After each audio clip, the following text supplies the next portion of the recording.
melihat mereka bercinta di atas meja dapur, tempat aku biasa ngulek sambal.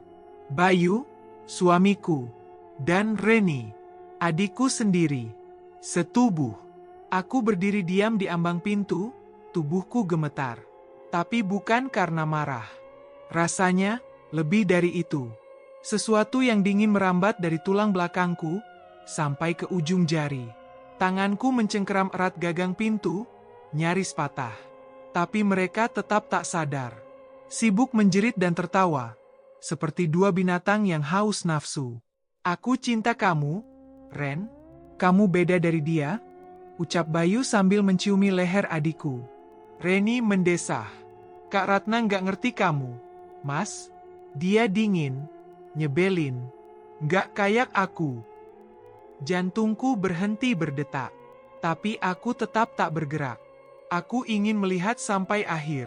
Aku ingin merekam semuanya. Aku ingin sakit ini jadi utuh, bulat, sempurna. Mereka mengira aku sedang ke pasar. Padahal aku hanya ke belakang, buang sampah. Dan sekarang, sampah yang sebenarnya justru ada di dapur. Aku kembali ke kamar tanpa suara. Kubuka lemari, kuganti baju, dan kupandangi wajahku di cermin. Pucat, tapi tenang. Sakit hati ini tidak bisa ditumpahkan dengan tangis atau teriakan. Ini luka yang tidak bisa sembuh dengan maaf. Ini bukan sekadar perselingkuhan. Ini pengkhianatan dari dua orang yang paling aku percaya. Bayu, suami yang dulu datang melamarku dengan sejuta janji. Yang katanya ingin hidup sederhana dan jujur bersamaku. Dan Reni, adik yang dulu aku rawat sejak kecil. Yang kubelikan baju baru dari hasil daganganku. Yang tinggal di rumahku, makan dari hasil warungku. Dan mereka membalasnya dengan bercinta di meja tempat aku mencari nafkah. Malam itu, aku tak bisa tidur. Bayu masuk kamar, mencium keningku seperti biasa, seolah tak terjadi apa-apa. Aku membalas dengan senyum tipis. Tadi kamu kemana? Tanyaku pelan. Ke warung, bantuin Reni nutup warung. Jawabnya enteng. Aku mengangguk. Oh, ya udah, terima kasih ya. Tapi dalam hati, aku sudah tahu harus kemana aku pergi besok pagi. Tempat yang dulu dilarang ibuku. Tempat yang katanya, sekali kamu masuk, gak ada jalan kembali. Rumah Mbah Wiryo, di lereng Gunung Merapi. Dukun pesugihan. Dan untuk membuat tumbal yang sempurna, aku harus menyerahkan darah sedarah. Dan darah yang mencintaiku. Tepat seperti yang mereka lakukan padaku. Pagi itu aku bangun lebih dulu dari biasanya. Bayu masih tertidur. Reni belum keluar dari kamarnya. Aku masak seperti biasa, nyapu halaman, lalu pura-pura nyapa pelanggan warung dengan senyum hangat. Tapi dalam hati, aku cuma ngitung jam. Jam 8, aku pakai jaket, naik motor, dan bilang ke Bayu, aku ke pasar sama Reni. Padahal aku sendiri. Dan tujuanku bukan pasar. Aku menuju lereng Gunung Merapi. Udara mulai dingin waktu motorku melewati jalan sempit berbatu. Orang-orang bilang rumah Mbah Wiryo ada di ujung dusun, dekat jurang kecil yang ditutup semak liar. Aku parkir motor di dekat pohon waru tua. Lalu jalan kaki. Setiap langkah terasa aneh.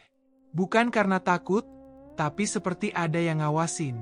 Aku gak tahu itu cuma perasaan, atau memang beneran ada yang ngikutin dari balik semak. Tapi aku terus jalan. Sampai akhirnya aku lihat rumah itu, bangunan reot dari kayu jati, berdinding anyaman bambu, dan ada bau kemenyan samar yang keluar dari celah-celahnya. Seorang lelaki tua berdiri di depan pintu. Kurus, kulitnya keriput seperti kulit ular yang mengelupas. Matanya tajam, tapi kosong. Dia menatapku lama, seperti udah tahu aku bakal datang. Kamu Ratna, ya? Tanyanya pelan. Aku kaget, tapi cuma angguk. Dia mundur, membuka pintu, dan menyilakan aku masuk. Di dalam, gelap. Hanya ada cahaya dari lampu minyak kecil di sudut ruangan. Bau amis bercampur dupa menyengat hidungku. Ada lukisan aneh tergantung di dinding. Bentuknya gak jelas, seperti makhluk separuh manusia, separuh binatang. Di tengah ruangan, Ada kendi besar dan mangkuk tanah liat yang sudah menghitam. Mbah Wiryo duduk bersila, lalu menatapku lagi. Kamu marah sama mereka? Ya. Aku menggigit bibir, tapi tidak menyangkal. Dia tersenyum miring. Dendam, kalau dipelihara dengan cara yang tepat, bisa jadi berkah. Aku diam saja. Dia lalu berdiri, mengambil sesuatu dari belakang tirai. Sebuah sabun. Sabun berwarna coklat tua, dibungkus daun pisang. Aromanya aneh, seperti tanah basah dan darah. Kalau kamu serius, ini tahap pertama, katanya. Buat mereka tergila-gila. Biar nafsunya naik sampai ke ubun-ubun. Biar mereka lupa dunia. Setelah itu, kamu bawa mereka ke tempat ini. Nanti aku yang urus. Aku terima sabun itu tanpa banyak tanya. Kepalaku masih berdebar. Tapi anehnya, aku nggak takut. Justru ada rasa puas. Seperti habis dapat alat untuk balas dendam. Waktu aku pulang, Bayu lagi masak mie instan di dapur. Dia senyum melihatku. Nggak jadi ke pasar? Tanyanya sambil menuang air panas. Aku senyum balik. Lupa bawa dompet. Jadi pulang. Aku masuk ke kamar mandi mereka. Kubuka sabun biasa, dan kuganti dengan sabun dari Mbah Wiryo. Aku taruh rapi di rak, di antara sabun cuci muka dan sampo milik Reni. Malamnya, suara dari kamar sebelah terdengar lebih kencang dari biasanya. Erangan, desahan, ranjang yang berderit-derit. Tapi aku cuma duduk di ruang tamu, minum teh manis, dan menatap kosong ke dinding. Besoknya, Bayu dan Reni makin lengket. Mereka nggak lagi sembunyi-sembunyi. Bayu makin cuek padaku, Reni makin berani nyentil-nyentil Bayu depan mataku. Tapi aku diam. Karena aku tahu, mereka sedang digiring pelan-pelan ke dalam jerat yang kubuat sendiri. Dan yang paling aneh, Bayu mulai mimpi buruk tiap malam. Dia teriak-teriak, katanya ada yang narik kakinya waktu tidur. Tapi dia pikir itu cuma stres. Padahal, belum apa-apa. Hari-hari setelah itu, semuanya berubah cepat. Terlalu cepat, malah. Bayu dan Reni makin gak tahu malu. Mereka gak cuma mesra di rumah, tapi juga di warung. Reni jadi makin ikut campur. Dari awalnya cuma bantu bersihin meja. Sekarang mulai ngatur menu, harga, bahkan pelanggan. Mas, pelanggan yang itu langganan. Loh, kasih diskon dikit, katanya sambil nyender ke Bayu. Bayu tertawa, matanya gak lepas dari dada Reni yang sengaja dibusungkan. Aku cuma berdiri di belakang dapur, pura-pura sibuk motong sayur. Tapi telingaku awas, mataku tajam. Yang bikin aku heran, warung kami jadi makin rame. Setiap hari ada aja orang baru. Padahal gak ada promosi, gak ada diskon. Bahkan rasa makanannya biasa aja. Tapi antrean panjang. Uang masuk banyak. Aku tahu kenapa. Karena tumbal belum lunas, tapi aliran kekuatannya sudah mulai terasa. Tapi semua ada harganya. Bayu makin aneh. Dia makin sering bengong tengah malam, duduk di ruang tamu sambil merokok tanpa suara. Matanya merah. Kantung matanya gelap. Kadang-kadang dia ngeluh soal bau busuk yang katanya muncul tiba-tiba di kamar. Bau bangkai, katanya. Reni juga mulai gak beres. Wajahnya pucat. Dia mulai sering ngelamun, ngomong sendiri. Tadi dia berdiri di ujung kamar, matanya merah. Dia bisik sesuatu. Aku pura-pura panik. Siapa? Ren? Dia cuman geleng-geleng. Gak tahu, dia bilang, kamu milikku. Aku pengin tertawa. Tapi ku tahan. Mereka mulai dihantui. Padahal belum waktunya. Sampai suatu malam, Bayu ngamuk. Jam 2 pagi, dia tiba-tiba banting gelas di dapur. Aku keluar kamar, pura-pura kaget. Mas, kenapa? Ini rumah kenapa, sih?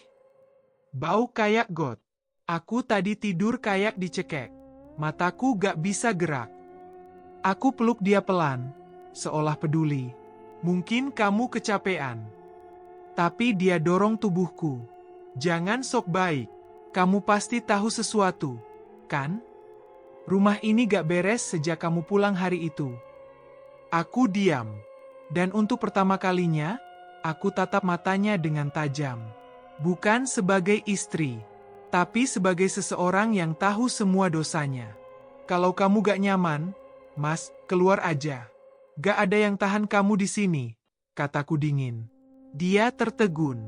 Reni keluar dari kamar, pakai daster tipis. Matanya masih mengantuk. Ada apa sih? Rame-rame tengah malam? Bayu mendekat ke dia. Kita pindah aja yuk, Ren. Rumah ini gak benar. Kakak kamu itu aneh. Dingin. Serem. Reni melirikku. Tapi aku tetap tenang. Silakan. Rumah ini warisan orang tua. Kalau kalian mau tinggal di luar, silakan. Tapi jangan bawa barang-barangku, kataku datar. Bayu diam. Dia tahu, semua harta di rumah ini atas nama aku. Termasuk warung. Termasuk tanah. Besoknya, mereka mulai jarang ngomong sama aku. Tapi makin sering berduaan. Kadang Bayu gak pulang. Kadang Reni gak kelihatan seharian. Tapi gak apa-apa. Karena makin jauh mereka dari aku, makin dalam mereka masuk ke perangkapku. Dan malam berikutnya, Mbah Wiryo datang dalam mimpiku. Mukanya penuh belatung. Tapi dia tersenyum. Satu langkah lagi, Ratna. Tumbalnya sudah matang. Sudah seminggu sejak Bayu dan Reni mulai bertingkah aneh. Tapi di minggu kedua, semuanya makin parah. Malam-malam mereka diisi teriakan dan tangisan. Reni sering kebangun jam 3 pagi, jerit-jerit dari kamarnya sambil bilang ada yang duduk di perutnya. Kadang dia berlari keluar kamar tanpa busana, tubuhnya penuh goresan seperti cakaran kuku. Bayu? Dia mulai jarang bicara. Lebih banyak duduk di depan warung sambil melamun. Pernah sekali dia berdiri di tengah halaman, kepala mendongak ke langit, lalu tertawa pelan sendiri selama 15 menit. Aku cuma memperhatikan dari jendela. Diam. Suatu malam, Reni masuk ke kamarku tanpa mengetuk.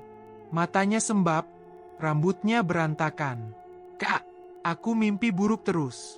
Tapi rasanya nyata, ada tangan hitam dari lantai. Narik selimutku, terus suaranya kayak suara ibu tapi serak. Aku peluk dia, pelan. Kamu capek, Ren? Itu pasti cuma mimpi. Dia geleng keras.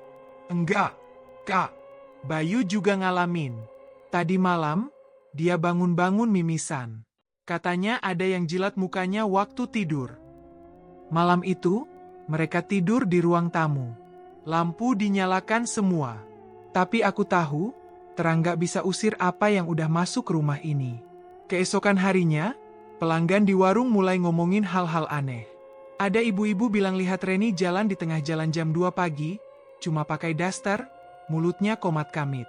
Padahal saya yakin itu Reni, Mbak Ratna. Tapi kok kayak, matanya kosong gitu, loh. Aku pura-pura bingung. Mungkin salah lihat, Bu. Tapi dalam hati, aku tahu. Reni mulai kesurupan. Bayu juga makin kacau. Tubuhnya kurusan. Bekas cakaran muncul di punggungnya. Dia mulai tidur siang di dapur warung, dan sering ngomong sendiri. Pernah waktu aku antar teh, dia bisik. Dia bilang, dia mau bawa kami, dia mau kami tinggal di kandang. Aku pura-pura nggak ngerti. Tapi kata, kandang, itu bikin bulu kuduku berdiri. Soalnya, di belakang rumah ini, ada satu bangunan kecil bekas kandang sapi. Sudah lama kosong. Aku bersihkan waktu awal-awal nikah, tapi gak pernah dipakai. Kecuali beberapa hari lalu, waktu aku kesana lagi. Untuk satu alasan, buat nyiapin tempat ritual terakhir. Dan kini, Bayu menyebutnya, tanpa tahu kenapa. Malam ketujuh, puncaknya. Sekitar jam 12 malam, Reni tiba-tiba menjerit dari kamar mandi. Aku dan Bayu lari ke sana. Dan saat kami buka pintu, air di bak berubah merah. Sabun coklat yang kuberikan dulu, meleleh seperti daging busuk. Dan Reni berdiri di tengah kamar mandi, tubuhnya gemetar, matanya melotot. Ada yang keluar dari lubang pembuangan. Kak, Tangannya panjang, dia bilang dia lapar, dan aku yang harus dikasih makan. Bayu langsung muntah. Badannya jatuh ke lantai, menggigil. Aku peluk Reni dan bilang, udah semuanya akan baik-baik aja. Padahal tidak. Semuanya justru baru dimulai. Malam itu, aku tidur dengan tenang. Untuk pertama kalinya sejak semua ini dimulai, aku merasa damai. Karena mereka sudah benar-benar masuk ke dalamnya. Dan darah sudah mulai ditagih. Aku tahu waktunya sudah dekat, tapi aku masih perlu pastikan semuanya berjalan sesuai rencana. Malam itu aku pura-pura tidur lebih awal, padahal telingaku awas. Dan benar saja, sekitar jam 1 dini hari, terdengar suara langkah kaki pelan-pelan. Aku mengintip dari celah pintu kamar. Reni keluar dari kamarnya dengan langkah mengendap. Matanya kosong. Dia jalan ke dapur, lalu terus ke pintu belakang, menuju kandang tua. Aku ikut diam-diam, tanpa suara. Bayu masih di ruang tamu, pingsan karena tadi sore sempat kejang-kejang. Reni berjalan lurus ke arah kandang. Tapi saat dia sampai di depan pintu kayu yang terkunci, dia berhenti. Tubuhnya gemetar. Lalu dia berlutut dan menangis. Maaf, aku nggak tahu harus kasih apa, jangan bawa aku. Aku bersembunyi di balik pohon pisang. Nafasku tertahan. Lalu, terdengar suara dari dalam kandang. Bukan suara manusia. Suara itu berat, parau, dan berlatar bisikan. Darahmu belum cukup. Cinta yang kau curi, belum kau bayar. Reni menjerit. Tapi suaranya cepat tenggelam oleh suara lolongan aneh dari dalam kandang. Aku mendekat, pura-pura seperti baru bangun dan mencari dia. Reni. Kamu ngapain di luar? Ren? Kataku keras. Dia menoleh dengan wajah kacau. Kak, kandang itu, ada yang manggil aku. Kak, aku takut. Aku pura-pura panik. Tapi dalam hati aku tahu, suara itu bukan halusinasi. Itu bagian dari perjanjian. Pesugihan ini butuh 2 tumbal. 1 darah sedarah, 1 darah yang mencintaiku. Dan suara dari kandang itu, pengingat kalau waktunya makin mepet. Esok paginya, Bayu mulai bicara. Setelah 2 hari hanya duduk diam dan ngomong sendiri. Tapi yang keluar dari mulutnya bukan keluhan, melainkan sesuatu yang membuat darahku dingin. Ratna, kamu kenal nama Sri? Enggak. Aku berhenti menyapu. Itu nama ibu kami. Kenapa? Tanyaku pelan. Bayu menatapku. Matanya penuh kantung, tapi serius. Dia datang ke mimpiku. Dia bilang aku harus keluar dari rumah ini. Dia bilang, kamu bawa sesuatu yang dulu udah dia larang. Aku tetap tenang. Tapi dalam hati, aku kaget. Ibu kami memang pernah bilang waktu kami kecil, jangan pernah main ke atas dusun. Jangan dekat-dekat rumah tua dekat jurang.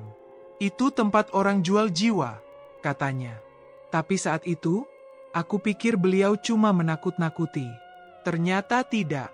Bayu lanjut bicara, nadanya makin pelan. Aku mimpi ibu berdiri di ujung ranjang, mukanya rusak. Tapi dia pegang sabun coklat, dia bilang, kamu sudah dicuci bersih buat dibakar.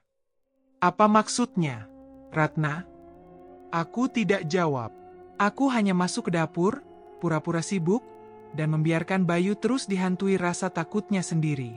Sore harinya, ada kejadian ganjil di warung. Minyak goreng di wajan mendidih tanpa sebab. Tidak ada api, tapi minyak meletup-letup, muncrat ke dinding. Salah satu pelanggan menjerit karena tangannya kena cipratan. Saat dia lari keluar, dia bilang, saya lihat ada perempuan rambut panjang berdiri di rak piring. Aku pura-pura kaget, tapi mataku langsung kera itu. Tak ada siapa-siapa. Dan saat malam tiba, warung tutup lebih cepat. Karena Reni pingsan di kamar mandi. Tubuhnya lemas. Di punggungnya ada bekas luka, membentuk simbol aneh seperti angka 9 terbalik. Aku tahu itu tanda.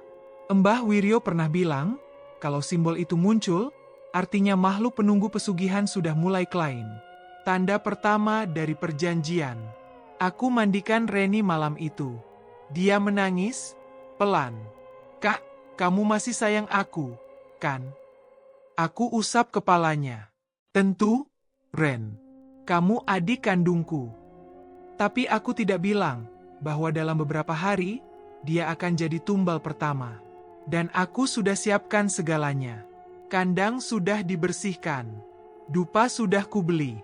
Tinggal satu langkah lagi. Setelah kejadian pingsan itu, Reni mulai berubah. Dia jadi pendiam. Jarang keluar kamar. Makan pun cuma beberapa suap. Aku pura-pura khawatir. Tapi sebenarnya aku tahu tubuhnya sedang dikuras energi oleh makhluk yang sudah kuundang. Tapi perubahan paling mencolok justru datang dari Bayu. Entah bagaimana, dia seperti mulai curiga padaku. Tatapannya ke arahku nggak lagi seperti dulu. Ada rasa waspada. Seolah dia sadar, sesuatu dalam diriku udah gak sama lagi. Pagi itu, dia tiba-tiba ikut aku ke dapur. Diam-diam, berdiri di belakangku sambil perhatikan aku motong bawang. Aku udah tanya ke warga kampung atas. Katanya tiba-tiba. Katanya, kamu pernah ke rumah Mbah Wiryo. Tanganku berhenti. Aku masih diam, pura-pura tenang. Mereka bilang rumah itu angker. Tempat orang minta kekayaan pakai tumbal. Tapi anehnya, setelah kamu dari sana, warung kita langsung rame. Dan aku mulai mimpi aneh. Aku menoleh pelan, menatapnya. Kamu nuduh aku pesugihan. Dia nggak jawab, tapi sorot matanya jelas. Ya, kalau kamu merasa gak nyaman di rumah ini, kamu bisa pergi, Bayu. Lanjutku, nadaku dingin. Ini rumah warisan ibuku. Warung juga atas namaku. Aku gak pernah tahan kamu di sini. Bayu mengepal tangan. Aku akan cari tahu sendiri. Kalau benar kamu ada hubungannya sama semua kejadian ini, aku bakal bawa Reni pergi. Aku cuma tersenyum kecil. Silakan coba. Malamnya, Bayu pergi diam-diam. Aku tahu dia pergi ke rumah Pak RT, atau mungkin ke Kiai Kampung. Tapi yang dia gak tahu, perjanjian pesugihan ini gak bisa diobati pakai doa-doa biasa. Ini bukan gangguan. Ini kontrak. Dan tumbal sudah diberi nama. Tapi Bayu gak menyerah. Keesokan harinya, dia bawa seseorang ke rumah. Seorang pria tua berpakaian putih dengan tasbih panjang dan sorban kusam. Namanya Kiai Danu. Katanya dia dari pesantren kecil di lereng lain Gunung Merapi. Bayu maksa dia keliling rumah. Membaca doa di setiap sudut. Membakar menyan putih. Aku hanya diam, memperhatikan. Tapi begitu Kiai Danu sampai di kandang belakang, dia langsung berhenti. Wajahnya berubah tegang. Tangannya bergetar. Dia mundur beberapa langkah. Ini tempatnya, gumamnya pelan. Pusat energi kotor di rumah ini ada di sini. Reni yang ikut di belakang langsung panik. Apa itu artinya kita bisa bersihin tempat ini, Ki? Tapi Kiai Danu hanya menatapku. Langsung, dalam. Seolah tahu. Kalian harus keluar dari rumah ini. Sekarang juga. Sebelum malam turun, katanya cepat. Apa yang sudah dipanggil, tidak bisa ditawar lagi. Kecuali tumbalnya diganti. Aku menyeringai dalam hati. Mereka telat. Sore itu Bayu dan Reni buru-buru berkemas. Tapi setiap kali mereka buka pintu depan, angin kencang menghantam. Seperti ada tembok tak kasat mata yang menahan mereka keluar. Reni menangis. Kak Ratna, tolong kami. Kita minta maaf kalau pernah salah. Aku pura-pura panik. Tapi diam-diam menikmati. Bayu mulai frustasi. Dia coba keluar lewat jendela dapur. Tapi begitu kakinya menyentuh tanah luar, dia langsung jatuh dan pingsan. Darah keluar dari mulutnya. Sedikit. Reni histeris. Mas Bayu. Bangun, Mas. Aku pura-pura ikut panik. Tapi aku tahu, Bayu sudah dicap. Tubuhnya sudah jadi milik. Malam datang cepat. Listrik di rumah pada mendadak. Lilin satu-satunya kupasang di meja tengah. Reni duduk di samping tubuh Bayu yang belum sadar. Tangannya gemetar, wajahnya penuh air mata. Kak, kita harus keluar, ini semua salah kita. Aku gak tahu Kak Ratna tahu semuanya. Aku kira aku cuma jatuh cinta. Aku dekati dia pelan. Duduk di sampingnya. Ren, kataku lembut. Kamu pikir aku gak tahu? Dia menoleh. Matanya membesar. Aku lihat kalian, malam itu. Di dapur. Di atas meja tempat aku biasa bikin sambal. Reni langsung pucat. Mulutnya terbuka, tapi tak ada suara keluar. Kalian mengkhianati aku, di rumahku sendiri, setelah semua yang aku kasih. Reni mulai mundur. Kak, aku minta maaf. Sumpah aku nggak sengaja, aku cuma kesepian. Bayu yang mulai duluan. Aku hanya menatapnya. Datar, makanya kamu harus bayar. Kalian berdua harus bayar. Dan malam itu, suara dari kandang mulai terdengar lagi. Lebih keras, lebih dalam. Seperti ratusan bisikan menyatu. Bawa mereka sekarang. Malam itu, rumah ini bukan lagi rumah. Begitu jam menunjukkan pukul 12, suara dari kandang belakang berubah. Bukan lagi bisikan, tapi geraman panjang, seperti suara hewan besar yang kelaparan. Bayu masih tak sadarkan diri di lantai ruang tamu. Nafasnya berat, pendek-pendek. Reni duduk memeluk lutut di sudut ruangan. Tubuhnya menggigil. Lilin satu-satunya di tengah ruangan tiba-tiba mati tanpa sebab. Gelap langsung menelan semuanya. Aku tetap berdiri di tengah ruang tamu. Tenang. Diam. Dari arah dapur, suara pintu terbuka sendiri. Bunyi engselnya melengking tajam, seperti sengaja menakut-nakuti.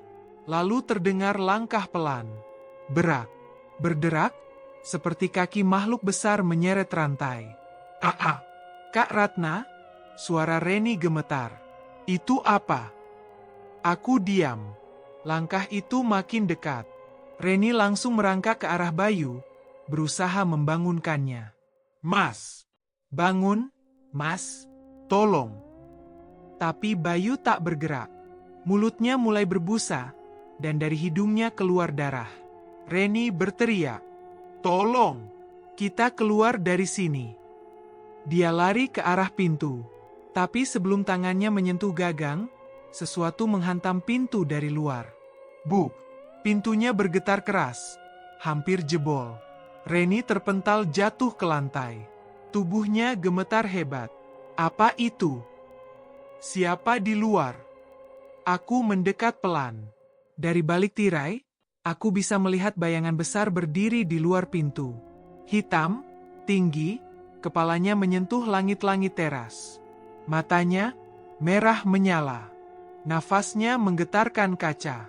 Bau anyir langsung memenuhi ruangan. Campuran darah basi dan tanah basah. Lalu terdengar suara dari makhluk itu. Berak. Dalam. Seperti ribuan suara manusia disatukan.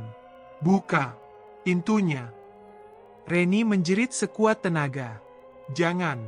Jangan, Kak. Aku menatapnya. Kalau kamu gak mau mati perlahan, kamu ikut aku. Sekarang.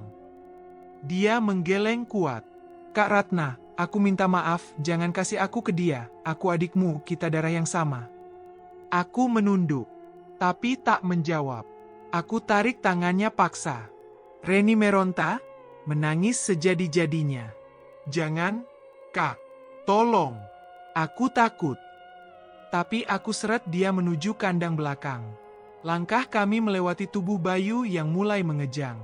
Suaranya seperti dicekik. Kak Ratna, ampun. Tapi aku tak berhenti. Sampai akhirnya, pintu kandang terbuka sendiri. Di dalam, hanya ada kegelapan. Tapi suara-suara itu makin jelas. Erangan, teriakan, tangisan. Reni mencoba memelukku. Kak, jangan, aku janji. Aku gak akan ganggu hidup Kak Ratna lagi. Aku pandangi wajahnya untuk terakhir kali. Justru ini caraku menenangkan hidupku, Ren. Lalu kudorong tubuhnya masuk ke dalam kandang. Saat pintu tertutup, suara jeritannya menggema.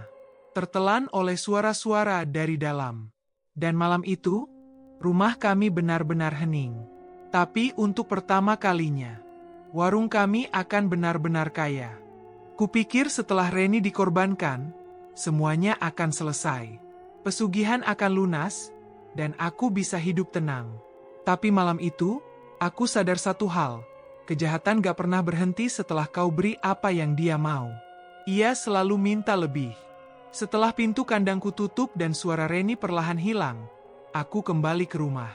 Aku lihat Bayu masih terbaring di lantai ruang tamu. Tapi ada yang beda.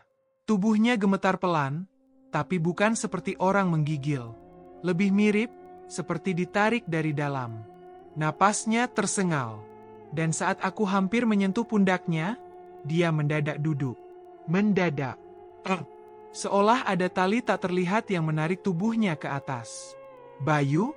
Tanyaku pelan. Tapi dia tidak menjawab. Dia hanya menatapku dengan mata yang sudah bukan matanya. Bagian putih matanya menghitam.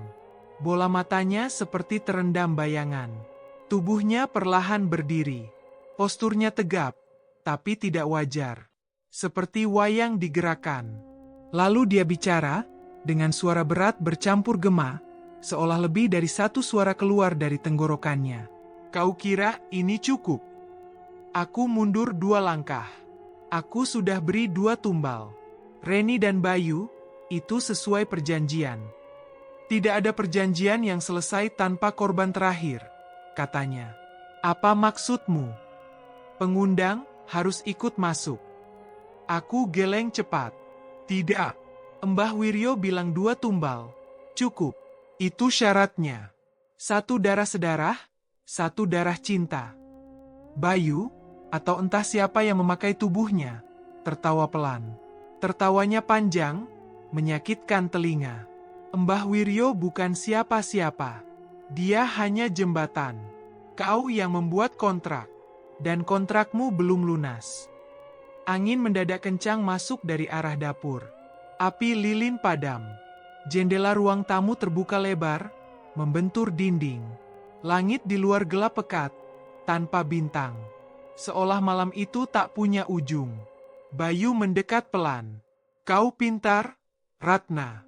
Dingin. Licik. Tapi satu hal yang kau lupa. Kejahatan yang kau panggil, tidak bisa kau kendalikan.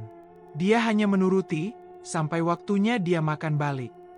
Aku panik. Ku coba berlari ke kamar, mengambil kalung dari ibu yang pernah dibilang punya pelindung. Tapi saat kaki kiriku menyentuh ambang pintu kamar, lantainya mendadak amblas.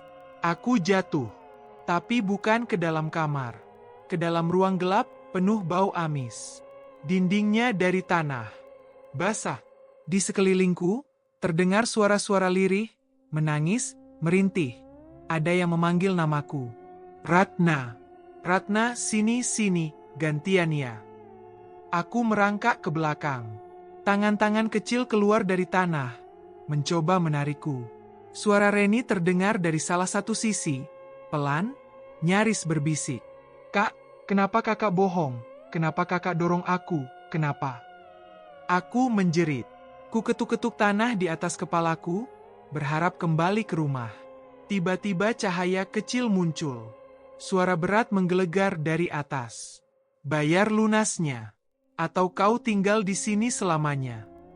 Aku tahu itu batasnya. 1 nyawa lagi. Atau aku jadi bagian dari pesugihan ini. Salah satu dari suara-suara itu. Yang tidak akan pernah tenang. Dengan tubuh gemetar, aku menjerit balik. Aku bisa ganti. Aku bisa kasih tumbal lain. Tanah perlahan berhenti bergerak. Suara-suara itu memudar. Hening kembali. Dan aku tahu, mereka memberiku waktu. Tapi tidak lama. Sejak malam itu, rumah jadi sepi. Gak ada suara aneh. Gak ada geraman dari kandang. Bahkan angin pun gak lagi masuk ke celah dapur yang biasanya selalu dingin. Bayu, entah bagaimana, tersadar keesokan paginya. Tubuhnya lemas, tapi matanya sudah kembali seperti manusia. Dia gak ingat apapun. Tidak tentang malam sebelumnya, tidak tentang Reni, dan tidak tentang suara-suara yang keluar dari mulutnya. Dia cuma bilang, aku kayak mimpi buruk panjang. Gelap semua. Aku cuma tersenyum kecil. Udah selesai, Mas. Kami duduk berdua di meja makan. Makan pagi seadanya. Nasi goreng sisa malam, telur dadar tipis. Suasana seperti dulu. Normal. Tapi aku tahu, semua itu cuma permukaan. Bayu mulai bantu lagi di warung. Pelanggan makin ramai, bahkan datang dari luar kota. Warung kami viral gara-gara TikTok. Ada food vlogger yang datang diam-diam dan bilang sambal terasinya, ada rasa yang bikin nagih sampai ke tulang. Aku cuma tertawa waktu dia bilang itu. Kalau dia tahu bahan dasarnya doa darah dan air bekas siraman kepala ayam, mungkin dia bakal muntah. Beberapa minggu berlalu. Setiap malam aku tidur nyenyak. Tak ada lagi jeritan. Tak ada suara dari kandang. Kandang itu bahkan sudah kututup pakai papan triplek tebal. Disegel. Bayu seperti dapat hidup baru. Dia makin rajin, makin perhatian. Bahkan sempat ngajak aku liburan ke Magelang. Padahal selama menikah, dia gak pernah mau jauh-jauh dari kota. Sekilas, semua terlihat damai. Tapi aku tahu ini hanya bagian dari jeda. Satu malam, saat aku sedang mencuci piring, suara dari dapur belakang muncul lagi. Tapi kali ini bukan erangan atau bisikan. Cuma satu suara pelan. Kau janji, Ratna. Aku berhenti menggosok piring. Janji, satu lagi. Aku gak jawab. Aku langsung ke kamar, kunci pintu, dan peluk bantal. Bayu datang beberapa menit kemudian. Dia heran lihat wajahku pucat. Kenapa? Nah, kamu mimpi. Aku menggeleng. Gak apa-apa. Lelah aja. Tapi dalam hati, aku tahu. Mereka belum pergi. Dan mereka masih menunggu. Aku coba akali semuanya. Setiap malam aku bakar dupa. Aku tabur garam di sudut rumah. Aku bahkan kembali ke rumah Mbah Wiryo. Tapi rumahnya sudah kosong. Kata warga, Mbah Wiryo meninggal seminggu setelah ritualku. Mayatnya gak utuh. Separuh tubuhnya hilang. Mereka bilang, dia dimakan sesuatu dari balik tembok gaib. Sejak itu, aku tahu, gak ada lagi jalan balik. Lalu, suatu malam, aku lihat Bayu duduk sendiri di teras. Wajahnya kosong. Tangannya menggenggam sesuatu, sabun coklat yang dulu kuberikan diam-diam. Ini, sabun dari kamu, ya? Katanya tanpa menoleh. Aku mengangguk. Dia tertawa kecil, tapi tawanya aneh. Pahit. Aku mimpi, aku mandi pakai sabun ini, dan ada yang ngelap badanku dari belakang. Tapi bukan kamu, Ratna. Badannya dingin, kurus, dan nafasnya bau darah. Aku tidak menjawab. Bayu menatapku. Apa yang udah kamu lakuin ke kita? Aku masih diam. Jantungku berdetak cepat, tapi wajahku tetap datar. Reni, dia nggak pernah balik, ya. Aku mengangguk pelan. Dia pergi jauh. Bayu menghela napas panjang, lalu meletakkan sabun itu di atas meja. Aku gak tahu kamu siapa sekarang. Tapi satu hal yang pasti, kalau suatu saat aku hilang, jangan cari aku. Aku menatapnya tajam. Apa maksudmu? Dia berdiri. Tatapannya sudah gak seperti tadi. Aku sudah mimpi tempat itu, Ratna. Tanah basah. Tangan-tangan kecil dari dalam lumpur. Aku dengar suara kamu, tapi bukan kamu yang bicara. Mereka akan ambil aku cepat atau lambat. Aku bangkit, pegang tangannya. Belum, Bayu. Aku bisa cari jalan lain. Aku bisa cari tumbal pengganti. Kita bisa. Dia mencabut tangannya. Udah cukup. Lalu dia masuk ke kamar. Dan sejak malam itu, Bayu gak bicara sepatah kata pun. Dia makan, tidur, tapi matanya kosong. Seperti orang yang tahu hidupnya tinggal hitungan hari. Dan aku pun tahu, pesugihan ini belum lunas. Tapi dunia sedang dibuat seolah semuanya sudah selesai. Padahal ini, cuma penyelesaian palsu. Sejak malam itu, Bayu menjadi semakin aneh. Tidak hanya wajahnya yang kosong, tapi matanya seperti tidak lagi menatapku. meskipun tubuhnya ada di dekatku.